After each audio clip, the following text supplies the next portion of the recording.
Exam practice. Test 3. Listening, Part 1. You will hear a number of different recordings and you will have to answer questions on what you hear. There will be time for you to read the instructions and questions, and you will have a chance to check your work. All the recordings will be played once only. The test is in 4 parts. At the end of the test, you will be given 10 minutes to transfer your answers to an answer sheet. Now turn to Part 1.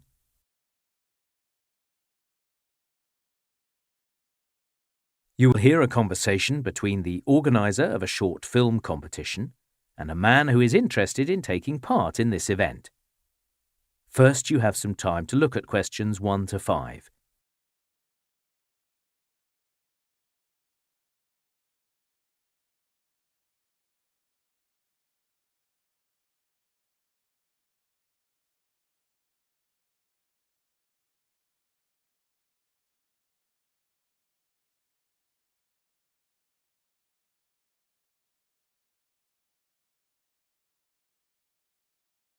Now we shall begin. You should answer the questions as you listen, because you will not hear the recording a second time. Listen carefully and answer questions 1 to 5.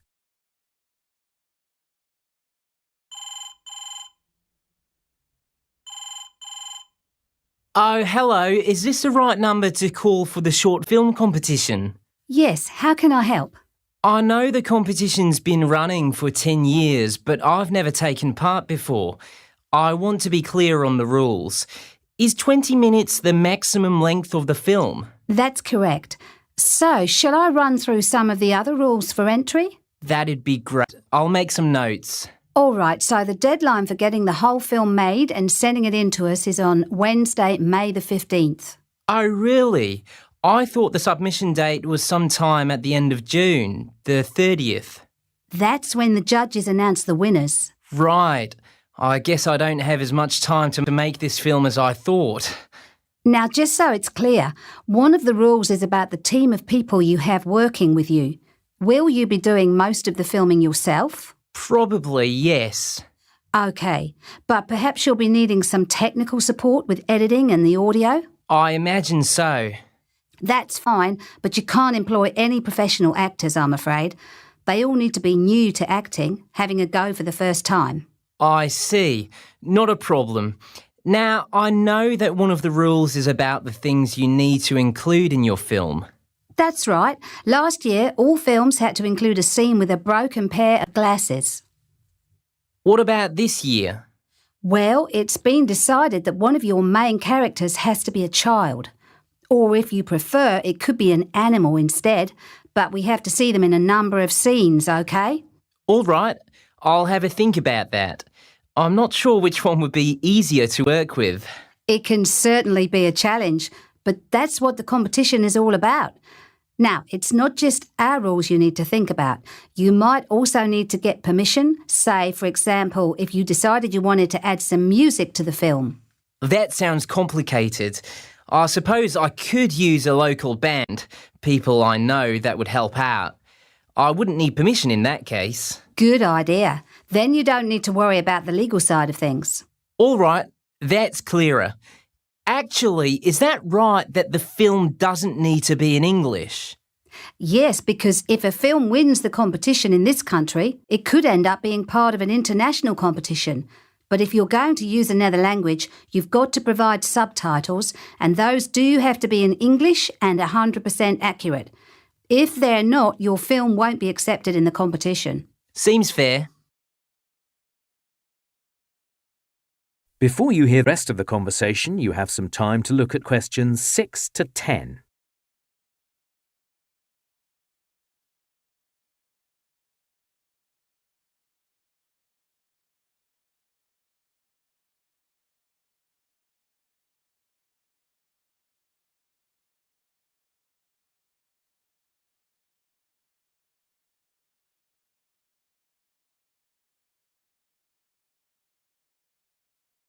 Now listen and answer questions 6 to 10. I don't suppose you could give me any advice about making the film, I mean. Of course. In my opinion, it's the script that you should concentrate on. That comes first. Work out what everyone's going to say and go from there. OK, thanks for that. And I read somewhere that you shouldn't have too many characters or locations. Yeah, I'd agree with that. I also read that with short films, the judges have their preferences. I mean, they seem to like films with a serious message, like a documentary. I guess I shouldn't do a comedy because not everyone laughs at the same thing. Yes, stay away from that kind of film. A story with a clear beginning, middle and end. That's what the judges look for. I was thinking I could look at some of the films from last year's competition, you know, to give me a better idea of what to do. Yes, you could certainly do that. If you go to our website, have a look at last year's winner. His name was Greg Hislop. How did you spell that last name? Sure, it's Hyslop. His film was actually one of the shorter ones, but the judges really liked it. Actually, I'm wondering if I've seen that one already. Isn't it about an artist, someone who no one appreciates, but then she ends up selling lots of her paintings? That's right. If you want to have another look, the film is called Imagine. It really holds your attention. Thanks. I'll have another look after this call. So, you know what the prizes are? It's $500 for third place, up to $2,000 for the overall winner. And, of course, the winning films are shown in a theatre so the public can see them too. That would be an amazing thing to happen. So that would be the Bridge Theatre, would it, in the city centre? Yes, that's my favourite theatre, actually. Lovely view of the river. So, do you have any more questions that you want to run by? That is the end of part 1. You now have 1 minute to check your answers.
Exam practice, test 3.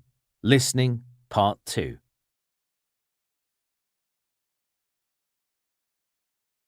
You will hear a man talking to a group of volunteers who are involved in conservation work in an area called Eskdale Wood.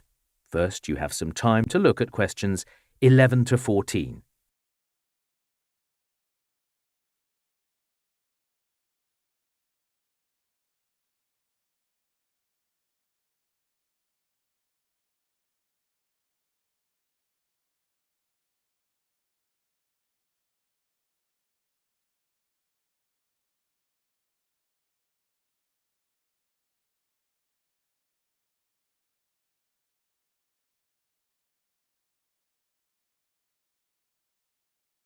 Now listen carefully and answer questions 11 to 14.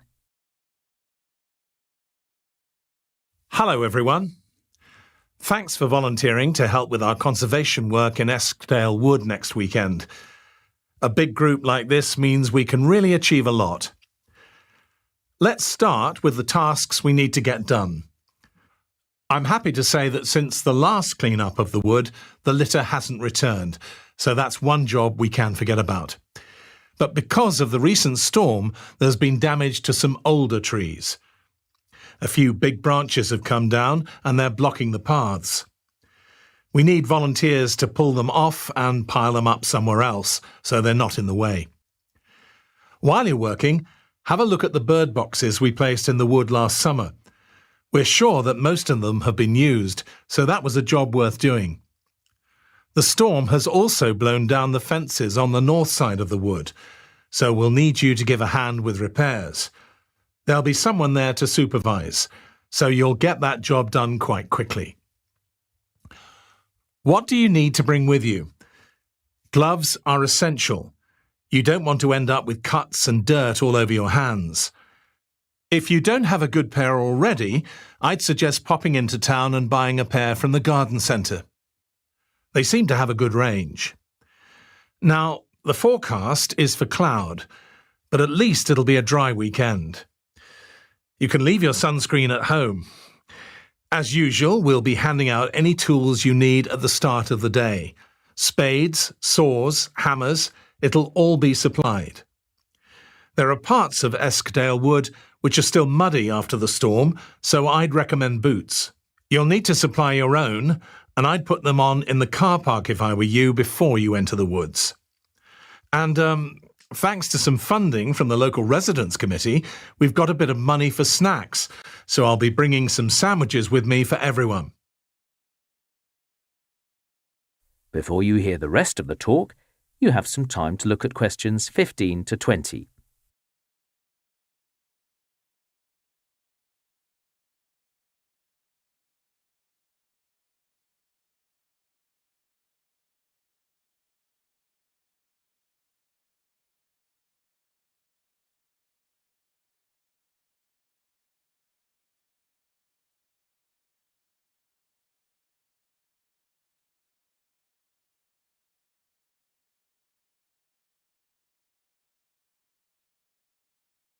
Now listen and answer questions 15 to 20. Right. Some of you have expressed an interest in taking part in this year's bird count. The bird count is really useful. It tells us which native birds are doing well or if their numbers are declining. And we can also find out if there are any new species of birds that don't normally inhabit the woods. So, if you decide to take part in the bird count, there are a few things you need to do. Nowadays, people don't tend to record what they see on paper. It's all done through a mobile app. To get one of those, you'll need to go online and find a website like eBird or NestWatch. If you've never signed up with them before, register your details and they'll send a mobile app to your phone. Once you've got that sorted, you need to consider exactly where you're going to count the birds.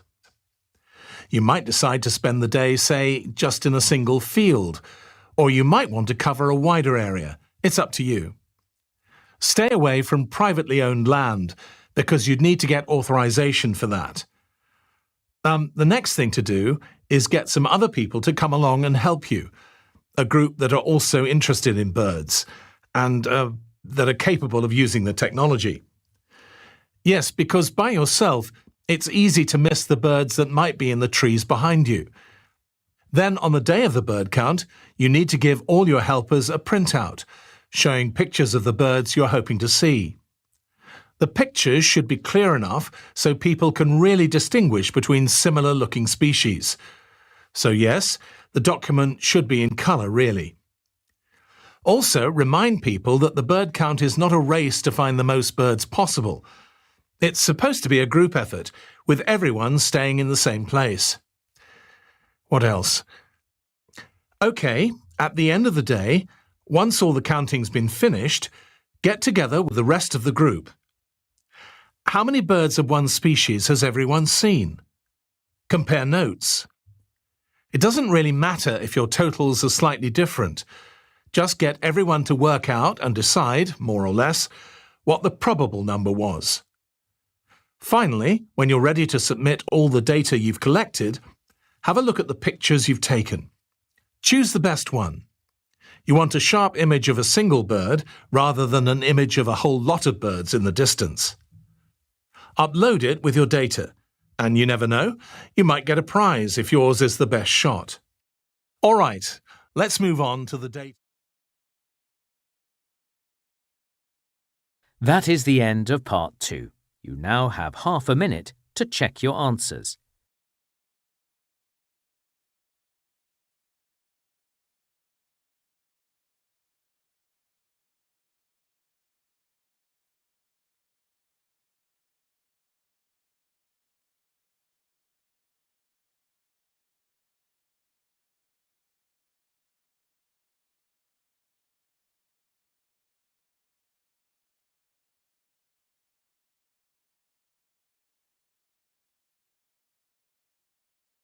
Exam practice. Test 3.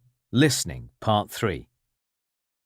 You will hear two art history students, Chloe and Oliver, talking about the research they have done on the restoration and reproduction of old paintings.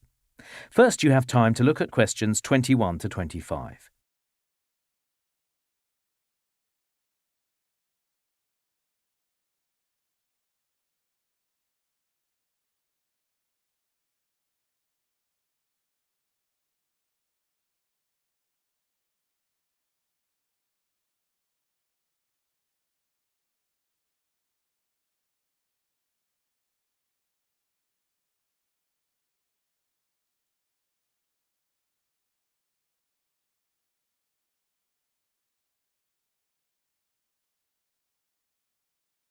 Now listen carefully and answer questions 21 to 25.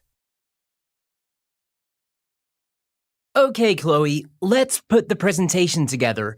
What do you want to include in the introduction? Well, we're looking at the restoration of old paintings and the reproduction, so we should begin with a definition to show how those two things are different. Is that necessary? Let's start in a visual way, show some paintings that have been restored, and talk about why it was necessary. So, for instance, a painting that was damaged by water and another one by insects or by sunlight. Okay, let's go with that. It'll get everyone's attention. After the introduction, we should tell everyone about our museum visit. Yes, it was great to see people restoring paintings in front of us. Did you know that most of the restorers we met didn't have a degree in art history? They'd done things like chemistry and archaeology. I never would have imagined that. Me neither. I had no idea those kind of skills would be useful. Apparently, a painting can take a year to clean. I guess it would. And one guy I spoke to told me they're always experimenting, reading up on different ways to clean the paintings.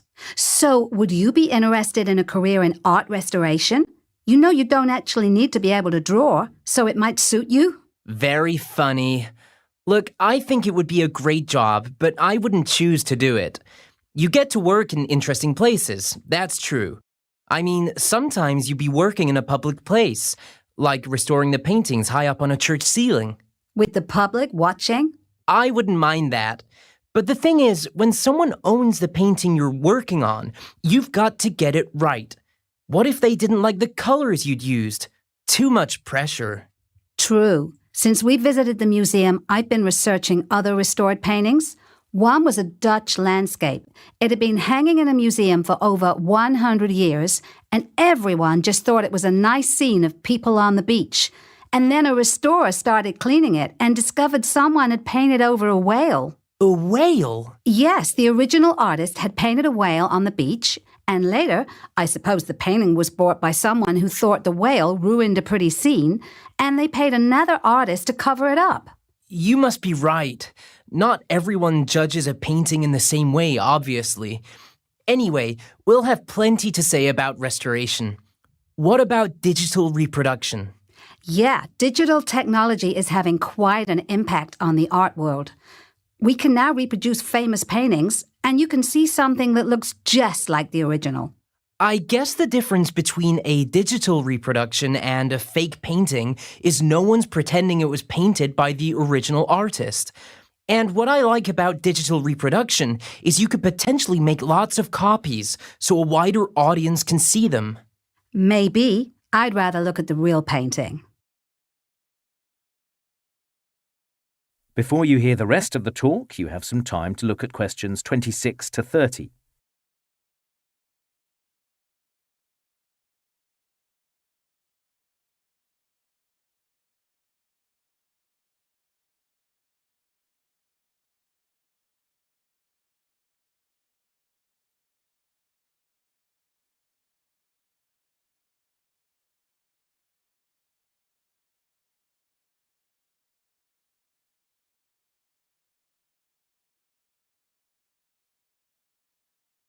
Now listen and answer questions 26 to 30. Okay, so if we're talking about digital reproduction of art, we have to mention the company Factum Arte and how they reproduced famous paintings that had been lost or damaged so they can go on public display. Good idea. Let's note down the challenges the team faced. What about Vincent van Gogh's 6 Sunflowers? The original painting was destroyed. The team had a photo of it, but it wasn't very clear. Right. They couldn't see how Van Gogh had used his brush. They knew the National Gallery had a nearly identical sunflower painting by Van Gogh, and so they had to ask the gallery whether the team would be allowed to study and scan it, so they could reproduce the brushstrokes in the right way. They got approval in the end. What about the concert? The original was stolen, right? The team had a photo they could use, but the problem was it was a photo of the concert after someone had tried to touch it up with fresh paint. And they'd done a terrible job, hadn't they? Yes, but the team were happy with the reproduction in the end. We should mention the portrait of Sir Winston Churchill. Churchill hated that portrait, so his wife burnt it and nothing was left. So, the Factum Arte team had to search for the pencil sketches the artist had also made of Churchill as part of his preparation. Right. For me, I was most interested in the water lilies. By Claude Monet? In that case, the painting wasn't lost, but the top layer of paint had turned completely black because of smoke from a fire. The team had to work out what the colors beneath that layer had been. And then there was Marito, a painting by Tamara de Lempicka. No one knows for sure what happened to the original. At least the team had a black and white photo they could work from. But they needed to know what colors Lempicka would have used. And most of her other paintings are held in private collections. Because of that, they couldn't go and see them. That's a shame, because her work would have been... That is the end of part 3. You now have half a minute to check your answers.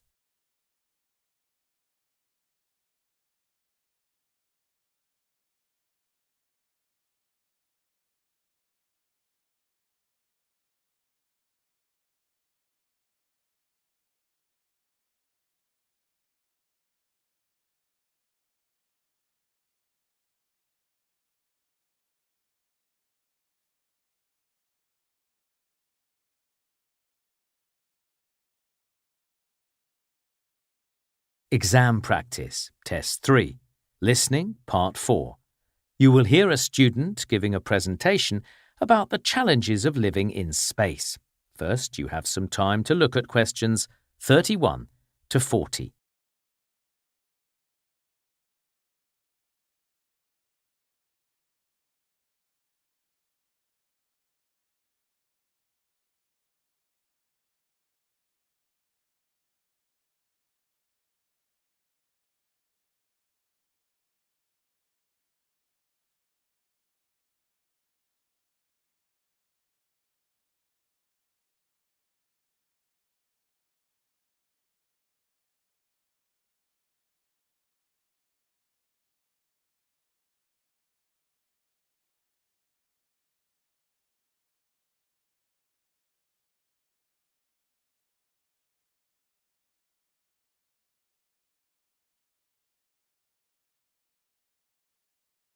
Now listen carefully and answer questions 31 to 40.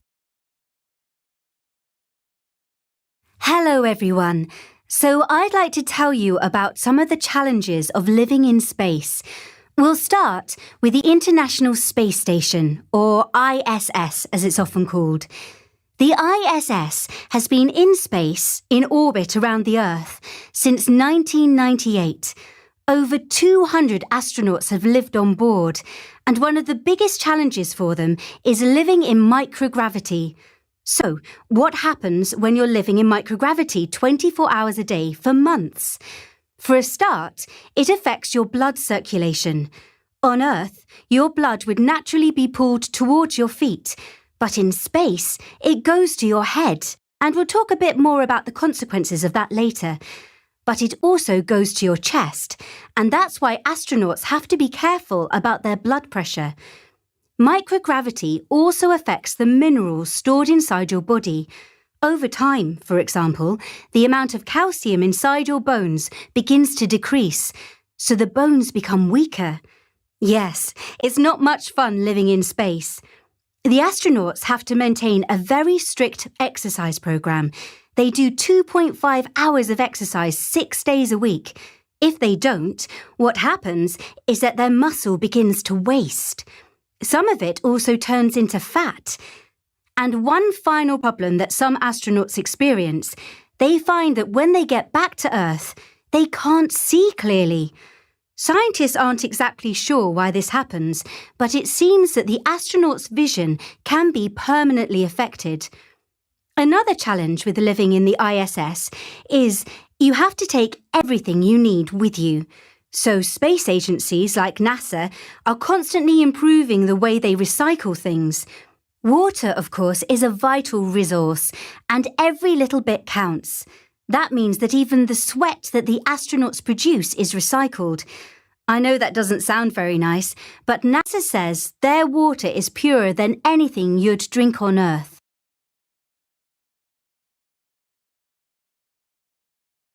So, what's next? Humans are already living in space, in the space station, but now the goal is to live on the Moon or Mars. For this, we need to make buildings, and the challenges for engineers and architects are even harder. It's incredibly expensive to transport materials into space, so they need to be as light as possible. The alternative is to use materials which already exist on the Moon or Mars, and this does seem to be the sensible way forward. So to make buildings on the Moon, for example, we could use rock. And the Moon also has plenty of useful minerals.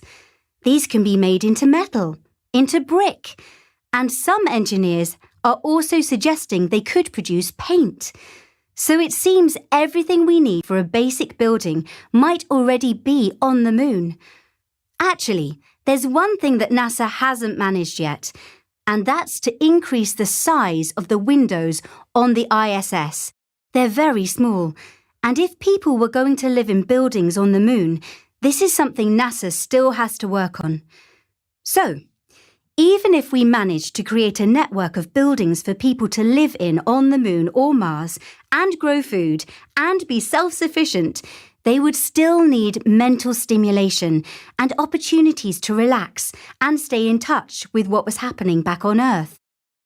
Virtual reality could be the answer. Imagine you're living on the Moon, but you could use virtual reality to walk around a museum and see all the exhibits. That would be incredible. And by using virtual reality, you could continue your education by, say, studying for a qualification that might be useful in your current environment or once you're back on Earth.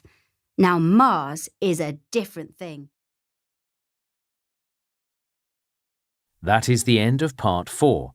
You now have 1 minute to check your answers.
That is the end of the listening test. In the IELTS test, you would now have 10 minutes to transfer your answers to the answer sheet.